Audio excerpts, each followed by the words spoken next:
Hey, the beer ambassador, Mikhail Woodward here. I am at Beer Vana in Portland, Oregon, basically Homebrew Con, and I'm sitting here with Travis Hammond from he's QUAFF. He's a homebrewer. He's also in the BJCP, and he happens to be the Western Region manager, area director, or something, representative. That's what it is. So I got him for an interview. So we're going to talk with him. So thanks for coming on the show. You bet. Glad to talk to you. I'd like to know, first of all, I'm just going to jump into it because we're at Homebrew Con. How many Homebrew Cons have you done? This is my 10th in a row. 10th in a row. And you were telling me a lot that you guys, as QUAFF, when the 2011 one was in San Diego, is that right? Yep. So you were working on that one a lot. We were, yeah. That was very intense. We basically had a second job for almost an entire year leading up to that. All the local homebrewers had to do all the organizing and finding the speakers and planning all the events and things. Nowadays, the American Homebrew Association does a lot of the work for the local people. We appreciate that. Yeah. So 10 years is pretty awesome. And you've been judging and a member of the BJCP as long as that long? Yep, since about early 2009. Yeah. Okay, so with my tongue getting tied here, just for people who don't know, BJCP is the Beer Judges Certification Program, and they really are the governing body or organization for understanding how to conduct competitions, brew competitions, but they don't conduct the competitions. So can you tell us a little bit about, just BJCP and even what I was talking about there? Yeah, sure. So we are a certification program. Our primary purpose is to recognize talented judges. Yeah. And we have some secondary components to that. We produce style guidelines that describe, sort of objectively how beers should, taste for competitions. Sure. But of course, we don't run competitions, and competitions are welcome to use whatever style guidelines or score sheet type materials they choose to. Yeah. But we've provided sort of a baseline and some guidance, competition handbooks, those types of things for people that want to get involved in that. So you and I talked like 10 years ago, even like I'd say 7, 8 years ago, maybe 6 years ago. It was really hard to get like a testing. Right. And so much growth has happened. You guys are doing testing like pretty often now. So right. Talk about the growth and like how, since you're doing the Western region, how people can find it or what to do. Sure, yeah. So if somebody's interested in becoming a beer judge, the website is bjcp.org. And there's if you go on the right-hand side, there's a list of scheduled exams, and they're all over the country. We hold about 10 per month, and each of those exams is limited to 12 people. So it's still kind of a limited, because of the amount of effort that goes into grading the exams, we had to limit the number of exams we give. So we have people sort of prove that they want to become a judge by taking first an online exam. We're talking, it's kind of like so it's changed. It used to be a written and a sensory exam together, and now you've separated them. Right. Yeah. So the online exam is. It's 180 questions in 60 minutes. It's like Beer Trivia Pursuit about... That's crazy fast. I mean, you got to get through it, right? Yeah, beer styles, processes, ingredients, faults. But that sounds like really... I mean, it's awesome that you're saying that, and you put it in that way. It's like beer trivia, and I like that. Yeah, it's fun. But I'm going to say, it sounds daunting. Like, I got to do 120 questions in 60 minutes. Yeah. I can't finish that. It's intense. Yeah. So do people actually finish it? Sure. Yeah. Most people get through it. One way or the other. But does it matter if you finish it? What if I only get like 100 questions? Well, so you need about a 55% correct rate to pass. Okay. So you can skip some questions and still get by. But yeah. It takes. It's a little intimidating at first because it seems like a lot of information, but a lot of the things are pretty straightforward too. Yeah. So I wouldn't be afraid of it. So okay, well that's good to know because some people might feel like, hey, I'm interested. I'd like to do that. I'd like to become like a judge. I'd like to do some competitions, but maybe it's intimidating, a little overwhelming. Sure. Yeah. So it's really not that bad. No. If anybody's interested in becoming a judge, you can always there's local people almost everywhere that we can connect you up with just to kind of get your feet wet too. Yeah. You can go and try judging or take a continuing ed class. There's a lot of local places that do that. Yeah.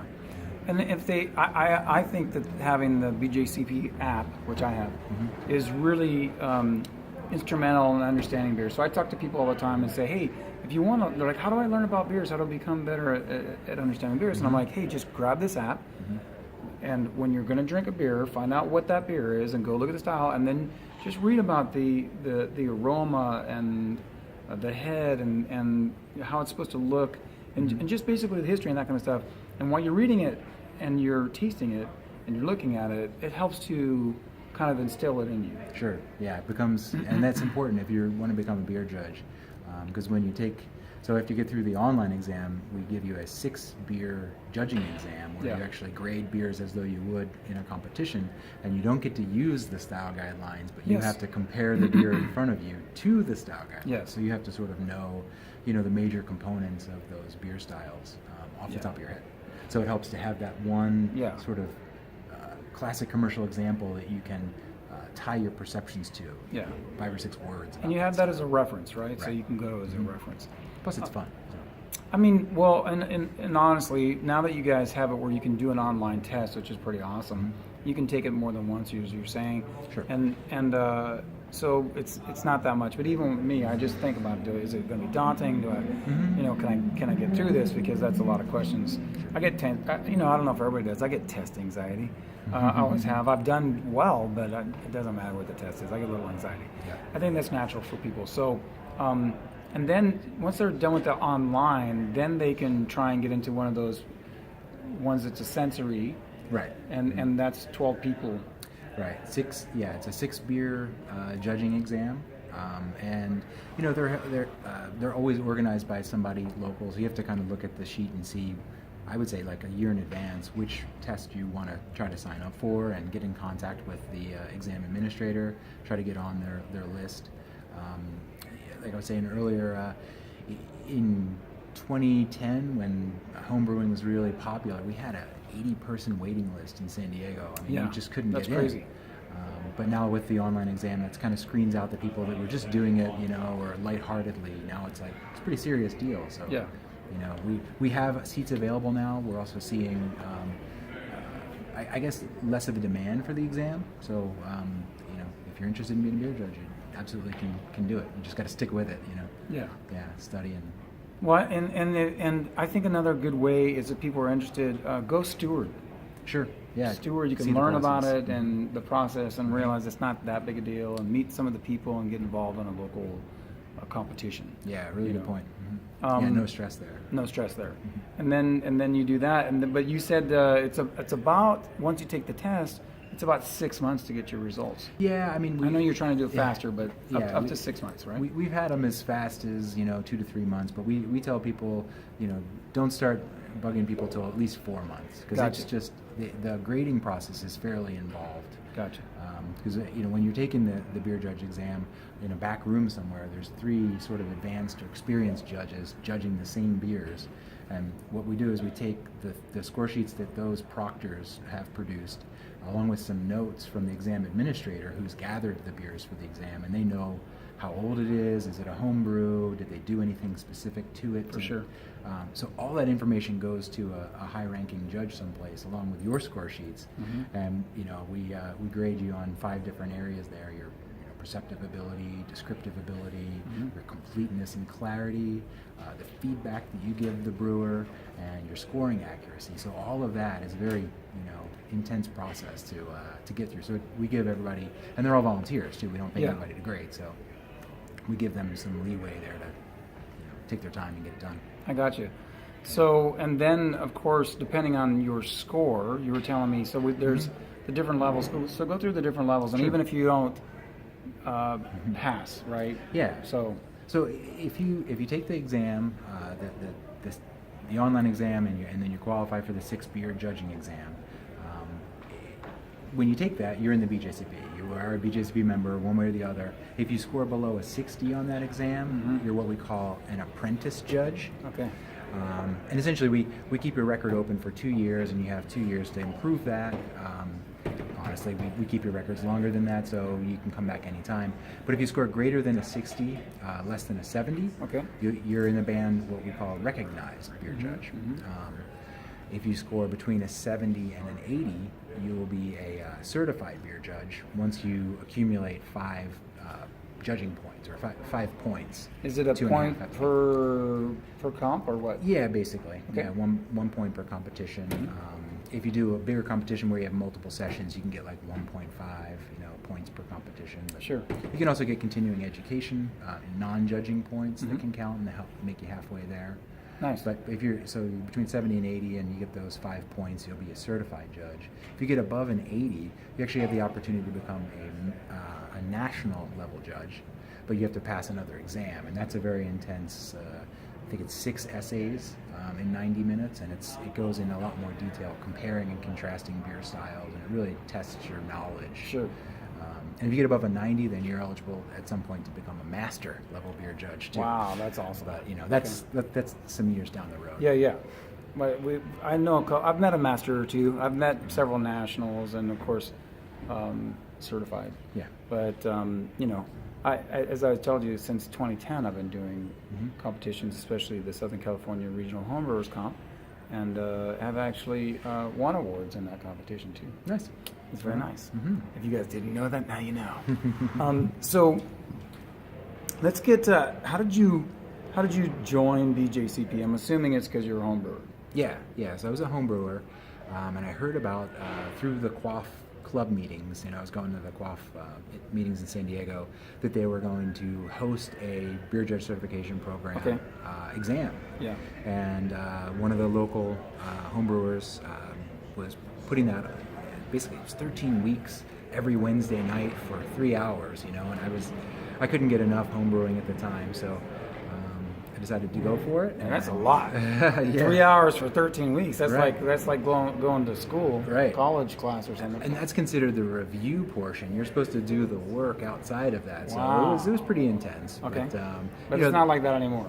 No, it still is. Okay. Yeah. That's good to know. When you commit to taking the exam, usually the exam administrator will put on some sort of a class, or the people who are taking the test can organize themselves and get together and taste beers every week. And, Yeah, I was with one. Yeah. I wasn't able to take the test because I was on a waiting list, but it was good to sit down with the people and talk. We'd get commercial styles and pour them and talk about it. Yeah. And there's no substitute for putting pencil to paper and actually grading those beers every week. That's We how- didn't do that's how that, you and I develop think we your should have. So that's a good. Yeah. a good call. Yeah, if you want to It's the score same thing high. I've been doing in judging. So I think that's why. You get used to that, and it makes Yeah. sense. And you develop your own sort of style of Yeah. how you judge the beers. Sure. And then have some judges look at that too to kind of give you some feedback on Yeah. how to improve. That works too. So how did you basically start homebrewing? Oh my goodness. Go back to that. Take it way back. What's your history on why you got into homebrewing and then you joined QUAFF? How did that happen? So I started back in 1994. I was 20 in Boulder, Colorado. Okay. And I was up the street from a homebrew shop, and That helps.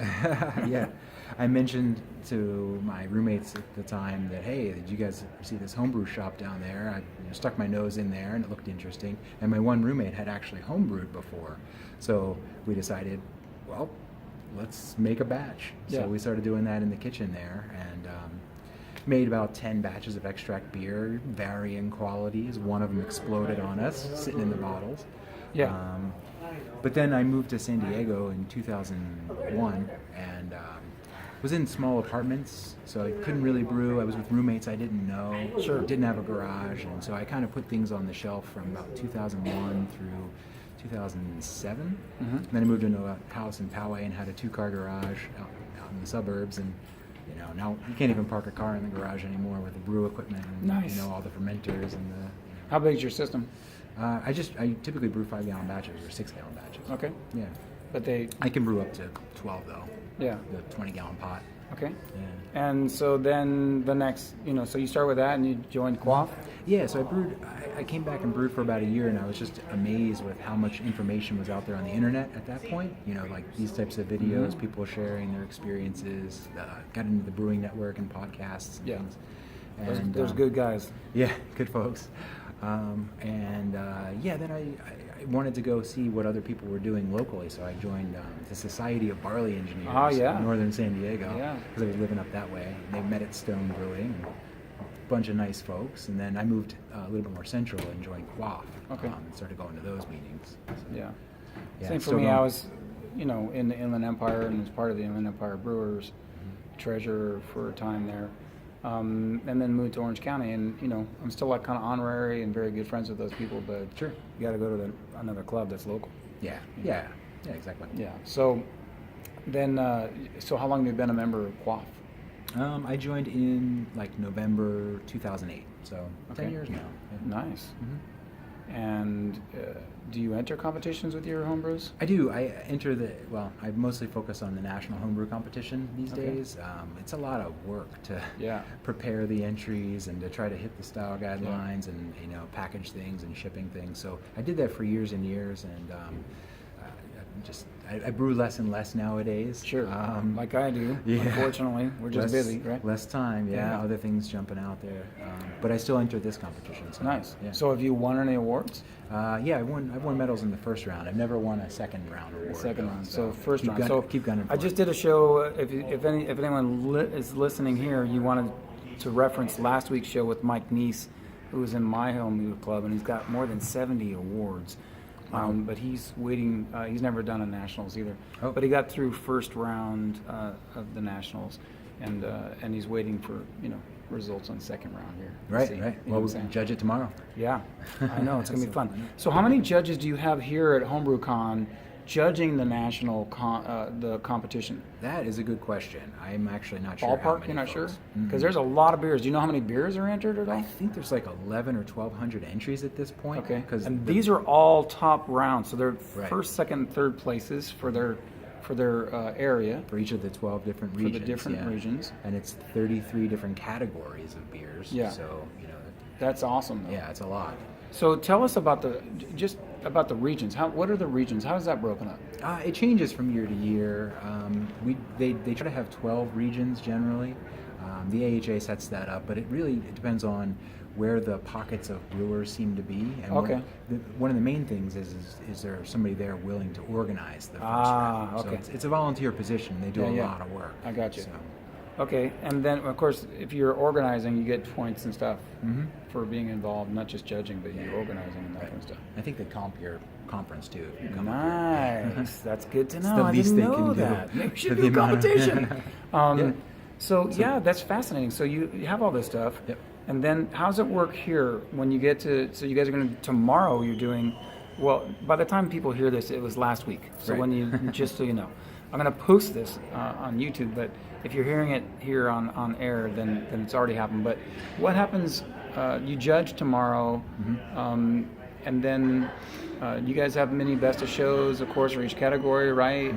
And then all that goes to a best of show. So just tell us how that whole process works, and for the award show that's going to happen, Saturday. night. Saturday. Yeah. So tomorrow, basically, judges are going to. We're doing something different this year too. It's kind of interesting. They have dedicated mini best of show judges. Okay. Because anyway, one of the problems we find is that sometimes people choose, 2 or 3 entries to go to mini boss against the entries that other judge pairs have selected, but then they're still championing for their beer, Sure. in the second round. So now it's basically 2 judges will sit down and judge 6 or 7 beers, Yep. and they will pick basically their 2 favorite. Okay. And most of these categories have 30 plus, so 3 entries times 12 regions, Yep. 36 entries. Yeah. So you're going to have 6 different judge pairs, but we have no way of knowing if those 2 judges are just tougher judges than the other ones. Sure. So we want them to pick their 2 best ones, and each of the judge pairs is going to pick their 2 best. Okay. And they all go to a table together, Uh-huh. and then separate judges that weren't involved in that first judging will select. That's this nice. First, second, third. Okay. Yeah. Mhm. So they try to keep it as blind as possible. Right, right. And this is the first time that I've done this. I think the guys that are organizing it have done this before, and they said Nice. it works really nicely. So Wow. should be interesting. And then of course there'll be the winner for each Mhm. the 33 categories. Yep. And then First, second, there's third. some other stuff that goes on. There's a multiple where for people who won several awards, there's some kind of recognition award or the most, and there's also for the homebrew club that wins the most awards, the Right. Radagast Award. Yeah, so there's 2 club type awards. Okay. The Radagast is one, we call it the best batting average. So Yes. it's the most medals with the fewest entries in the second round. See, that's good to understand that. Yeah, so it really provides those smaller clubs an opportunity to be recognized Sure. for just turning out a high percentage of really good beer. Okay. The other one is the AHA Homebrew Club of the Year award, and Okay. that's basically for whichever club gets the most second round points. Yep. But QUAFF has won that the last 2 years, but we have the advantage of having 350 members, Sure. and 90 of those are competing in this competition. Ah. So we've advanced 50 beers to this competition. Yeah. So if we could score a decent amount of points on a good number of those beers, Then you're going to do well again. then we'll do well again. But this year, more than any in the last 3 years, we've got some serious competition. Doe's from the Bay Area has turned out some good stuff. Yep. Yeah, so we'll see. It's interesting. Yeah, The a club lot of- I'm in, we just people they do a local. We do a local one that I talked about last week. Yeah. But not like nationals. Not a lot of people doing nationals. Sure. What do you think is the best thing about Homebrew Con? For me, it's the social stuff. It's meeting people, and I get a lot of ideas that when I come home from HomebrewCon, I'm super psyched to start brewing again. It's probably the worst time of year, July and August, September in San Diego Yeah, it's to be hot. brewing. Yeah, I got that. But for some reason, I come home from here with a bunch of ideas and energized with the enthusiasm that everybody else, it's kind of infectious. Yeah. It just renews my love of homebrewing. Plus, the social stuff and enjoying. We have a couple of different big social events here. The club night, Yep. where the clubs all Love have, the club night. Oh yeah, they put on fun booths with themes and things. But the best part of that is I go to my friends or people I'm meeting. I say, "Where's what's the best beer you've had all night?" And they point you, "Hey, right there. Go get that blueberry cranberry wheat or whatever." And it just happens to be a fantastic beer. So Nice. it's very fun. Is there anything you're looking forward to also this year? I mean, this is the 40th year, and you've been coming for like 10 years. So, Right. and Charlie Papazian is kind of Yeah, retiring this year, I've and they never- had his beer, so I haven't tried it yet. But Charlie's beer, I've never actually met Charlie. I Oh, can't he's really believe nice. It, but Really I, nice. that Well, that you'll have would to be, do that. I was gonna say that would be a goal for this year. Okay. I'm gonna shake Charlie's hand and give him a toast. cool. Yeah. So we only have a little bit of time left, but it's interesting. I had no idea. I saw that the theme for the Homebrew Con 2018 is Beervana, but then I didn't realize that the nickname of Portland is Beervana. Right. So because there's so many breweries, I mean, it literally was 5 breweries yesterday, and they're all within walking distance. Yeah. And so are there any breweries you're looking forward to here, and what do you think about being here in Portland? Oh, I love Portland. I mean, it's a beer and food city, and the weather is beautiful this week. Which, Yeah. I I mean, we got couldn't lucky ask, there. We couldn't dude. ask for more. It's like Yeah. low to mid 70s in the daytime and low to mid 50s at night. It's really nice weather. You bet. Yeah. It's funny, I've been to Portland a few times, so I've hit a lot of the breweries, and Cascade Barrel House is fantastic, and I love Hair of the Dog. But this time I've been focusing on wineries and distilleries and some of the other things. Coffee is one of my other favorite beverages. So He's drinking some right now. They got a bunch of craft coffee places that I want to check Cool. out too. So I don't know that there's anything specific on my. I don't know if beer you know this, but I forgot choice. about it. But Deschutes turned 30. Oh yeah. And Cool. so today, in fact, they have like a bunch of beers on, but they also this Saturday, which will be once the people hear on the show, it's last Saturday. But basically, they distill their own spirits too. They have whiskey and all that, and so they have a Never tried that. whole tasting going on Saturday. I didn't know Just that. so you Thanks know. for the info. Yeah, I wonder if it's any good. Yeah, and right around the corner, there's a new one called Backpedal Brewery that's open up for just a few months, I think. Okay. And Von Ebert. So there's a lot of stuff here. Yeah, indeed.